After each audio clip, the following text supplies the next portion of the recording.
السعادة اللي انتوا فيها دي؟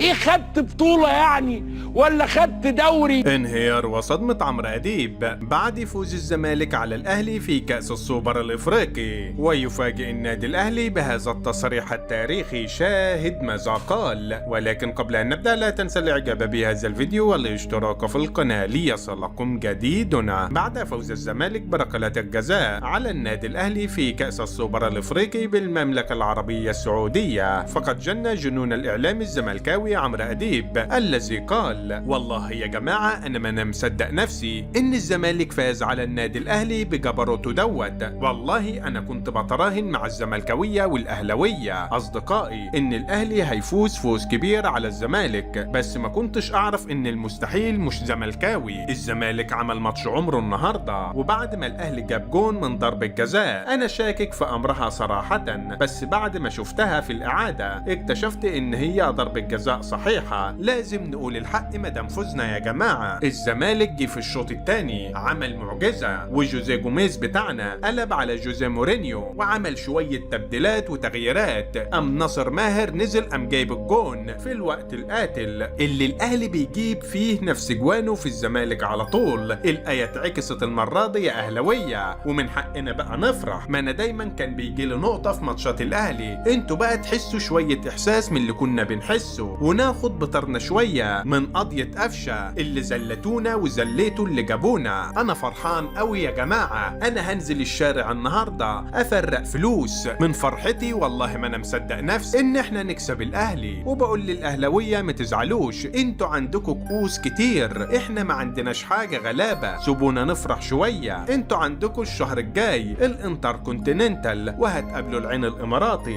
والبطولة ديت فيها كاس وهتاخدوه. وإن شاء الله إحنا كزملكاوية وأنا كعمرو أديب هدعم النادي الأهلي قدام العين الإماراتي، وهروح أحضر في الاستاد وهلبس الفانيلا الحمراء. وفي النهاية شاركونا بآرائكم حول هذا الموضوع، ولا تنسوا الإعجاب بهذا الفيديو والاشتراك في القناة ليصلكم جديدنا.